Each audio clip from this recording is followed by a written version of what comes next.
je reste dans la continuité avec ce qu'a dit Myriam ce matin, ce qu'a dit Eric tout à l'heure, Illuminata. La jeunesse, encore la jeunesse. Ils sont conscients, ils prennent à bras-le-corps toutes ces questions, ils s'y intéressent, ils s'engagent. Donc, à nous de les écouter et de les aider.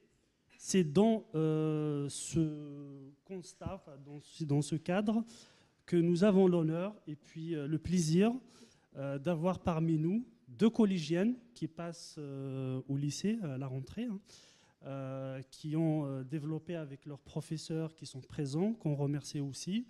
Le projet s'appelle « Demain, c'est nous ». Donc c'est un projet qui est lié au changement climatique et puis au développement durable et à la RSE. Mais je les laisserai parler un peu plus que moi. Donc j'appelle à nous rejoindre Chloé et Eileen. Et je vous demande de les applaudir.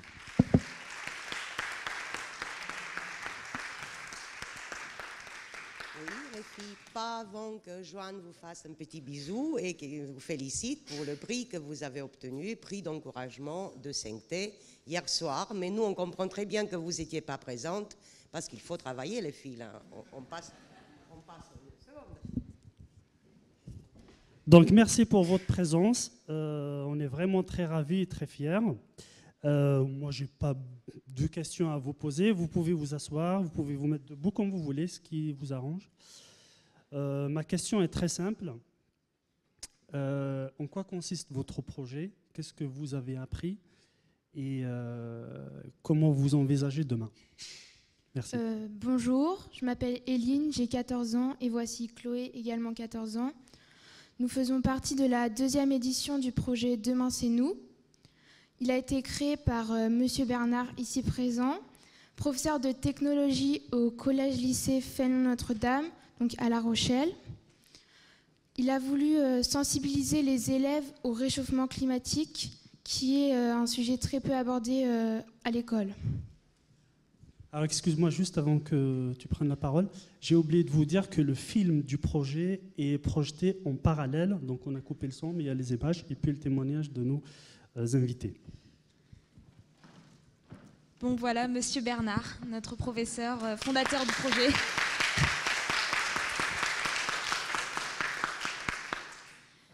Donc bien sûr, le fond du sujet que nous étudions pour notre part depuis 1 an à l'école était les causes et les conséquences du réchauffement climatique et les enjeux environnementaux.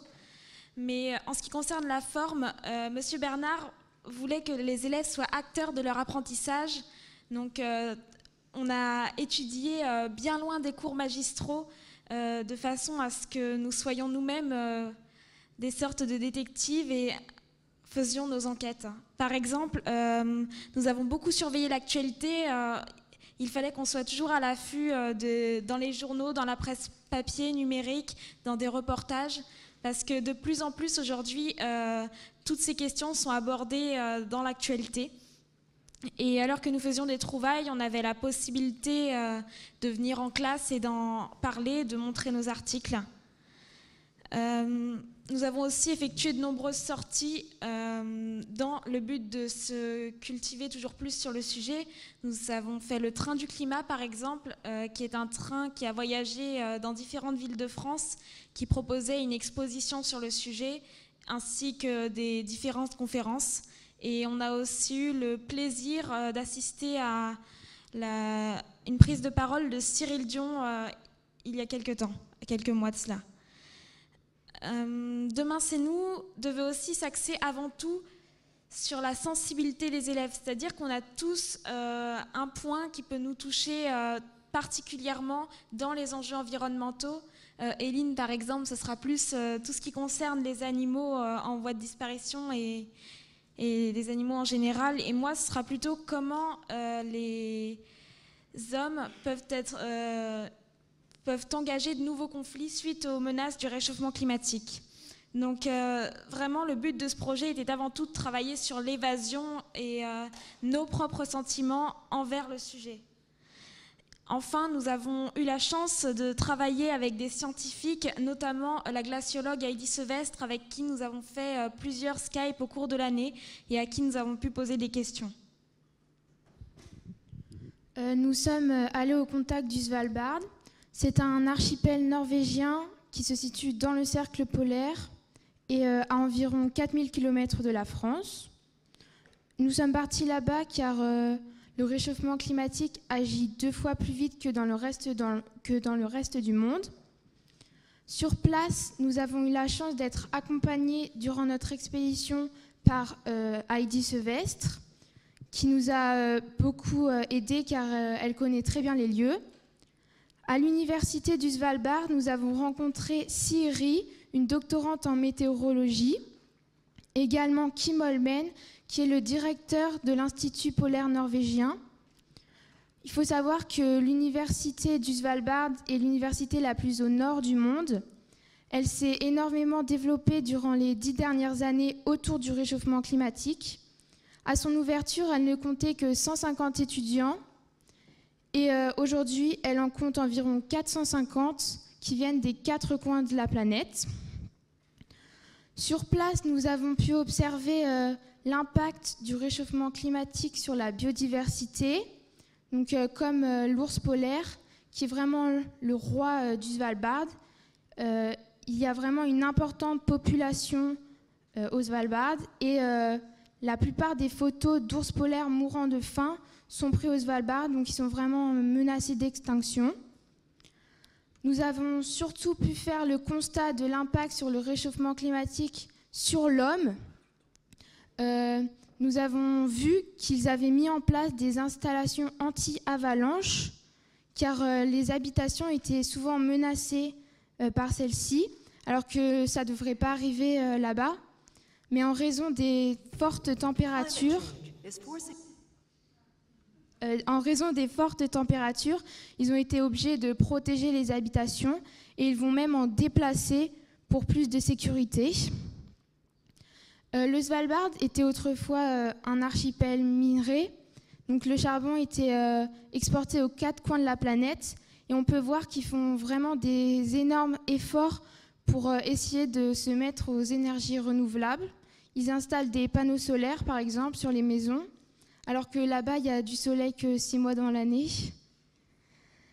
Nous avons pu observer et vivre le changement climatique car nous avons fait une expédition de 3 jours où on a dormi sous tente sur un glacier et on a fait des expériences sur l'effet de l'albédo et on a construit un igloo comme les Inuits avec des blocs et on a bien pu observer que tout au long de la journée, les blocs ils commençaient à fondre parce que les températures elles avoisinaient les 0 degrés et c'est vraiment très chaud là-bas parce que normalement il doit faire moins 15 degrés.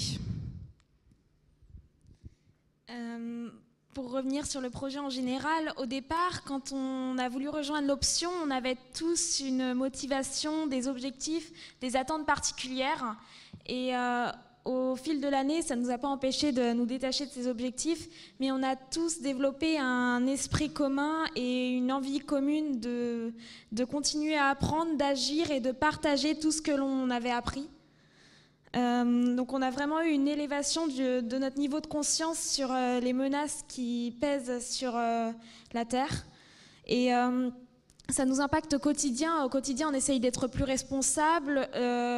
Dans chacune de nos actions, on se demande s'il n'y aurait pas possibilité de faire mieux, de faire moins de pollution, de s'améliorer toujours. Et beaucoup ont manifesté cette motivation en décidant de continuer Demain c'est nous encore pour les années à venir. Nous avons aussi eu pas mal d'opportunités de faire entendre nos voix, notamment lors du TEDx pour les élèves qui nous ont précédés, qui ont 1 an de plus que nous. Nous avons aussi remporté le 2e prix de l'éducation pour le climat cette année même au Forum international de la météo et du climat à Paris.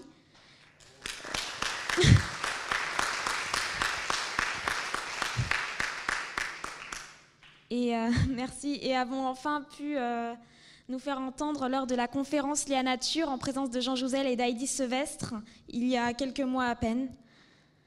Enfin, cette expérience a marqué l'ensemble de notre établissement, mais jusque-là, Demain c'est nous, c'était qu'un petit groupe. Et donc peu avaient accès à cette éducation pour la planète, entre autres. Et donc l'établissement a décidé de s'engager dans la démarche pour l'obtention du label Éco-École, un label reconnu à l'international qui certifie qu'un établissement a fait une démarche sur une thématique particulière. Pour nous, il s'agira des déchets l'année prochaine et en faveur de la planète. Et donc ça permettra plus non seulement aux petits groupes de Demain c'est nous d'apprendre le respect de l'environnement, mais bien à tout l'ensemble scolaire Fénelon qui va de la maternelle au lycée d'être informé. Donc pour conclure sur ce projet, c'est vraiment une expérience unique en soi en France. L'équipe qui a fait l'expédition, enfin du moins pour nous cette année, l'équipe qui a vécu tout ça, c'est énormément soudée. On a vécu des choses incroyables tous ensemble, des choses qu'on n'oubliera jamais. Et aujourd'hui, on est là pour vous faire passer un message. Voilà, moi j'ai souvent entendu dire que notre génération, elle était un peu hyper connectée et elle se reposait parfois sur ses acquis. Il faut savoir que parmi ces acquis, il y a une planète en danger aujourd'hui. Et nous, pendant toute cette année, on a essayé de prendre conscience de ce qui se passait. On est prêt à se battre pour cette planète et aussi oisif que peut être décrite cette génération, c'est elle qui devra reprendre le monde en main. D'ici 10 ans, Eline et moi, on sera déjà dans la vie active. Donc moi, je vous le dis bientôt, si ce n'est déjà le cas. Et je pense que c'est déjà le cas, d'après les témoignages que vous avez eus, des jeunes arrivent dans vos institutions, dans vos écoles, et ils sont motivés, ils sont prêts à faire quelque chose pour la planète. Alors soyez là pour les accueillir.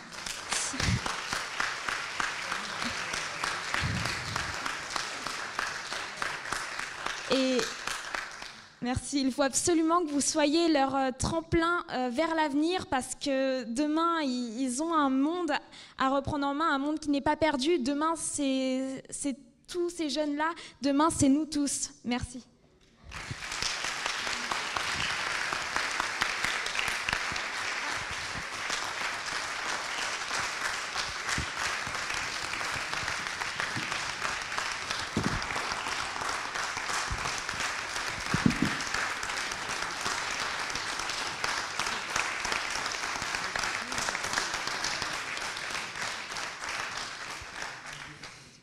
Monsieur Bernard, que j'ai chopé de justesse dans le public. Donc, moi qui suis célèbre pour le plagiat, j'aimerais bien copier sur vous. Donc, dites-moi s'il vous plaît, comment avez-vous eu cette idée de classe Demain c'est vous? C'est courageux. Bonjour à tous déjà. Et puis merci Chloé, parce que je pense que j'ai au moins réussi ça, c'est que ils en parlent mieux que moi et c'est ça qui est bien. Le but, il était là. Comment j'ai eu cette idée, c'est que, pour faire très court, je commençais un petit peu à... Je suis prof de techno à la base. Et je dis à la base parce que ça change beaucoup en ce moment. Et en collège. Et puis, j'en avais un petit peu marre d'entendre les élèves...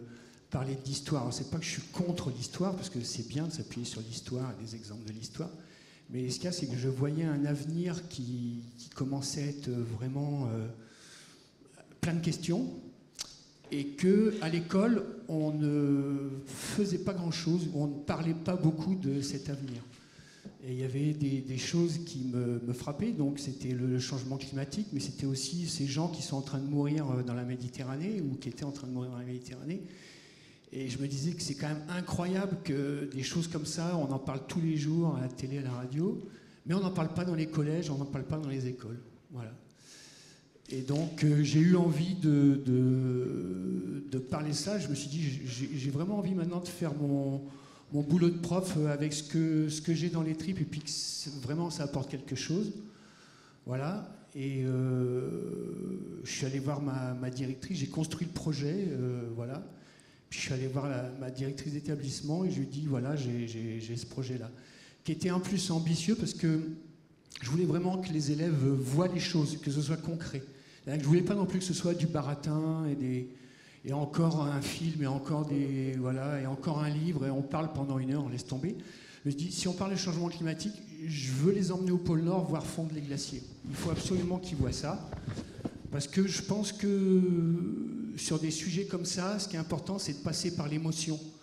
On peut vous balancer des livres et des trucs pendant des heures, mais vous n'allez peut-être rien retenir. Si ça passe par l'émotion, voilà.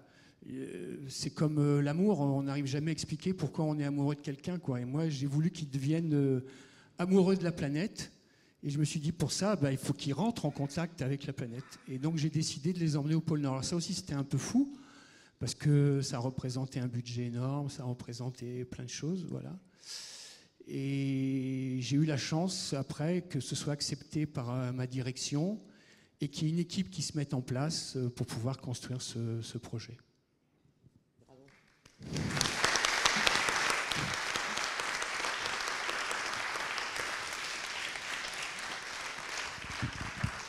On vous remercie beaucoup et on vous souhaite une belle continuité pour la suite. Alors, non seulement on vous remercie, mais on vous félicite parce que c'est tout un jury de 11 personnes qui vous a donné un prix d'encouragement. Donc moi, je vous attends pour fêter avec l'école votre écolabel. Et puis, je crois qu'il faut rêver. Et dans mes rêves, et ça, ça mérite un premier prix, c'est que 100% de nos écoles soient écolabellisées et que partout dans les programmes, on puisse avoir ce qui doit être su des élèves sur ce qu'est la planète aujourd'hui et ce qu'on peut en faire. Donc bravo, bravo. Il y a 4 générations qui sont réunies dans nos universités E5T. Vous faites partie de celles qui a la plus grande projection. Et j'ai trouvé votre propos admirable d'intelligence, de conviction, de maturité. Et je crois qu'on a besoin à tout âge de ce leadership qui nous fera changer le monde. Donc voilà, moi, symboliquement, en plus de votre prix, je vous offre une BD qui est le compte rendu de l'an dernier sur accélérer la transition énergétique, l'affaire de tous et aussi la vôtre. Merci à vous. Merci.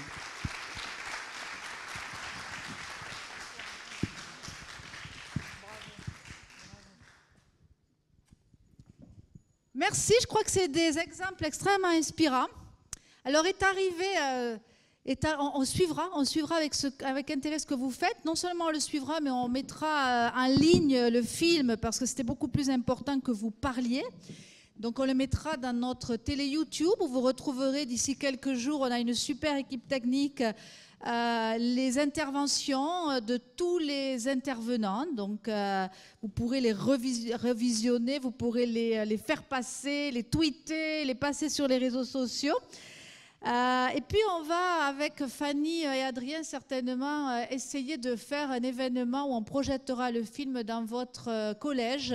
Donc je sais que Diana m'entend quelque part, on va pouvoir créer ça.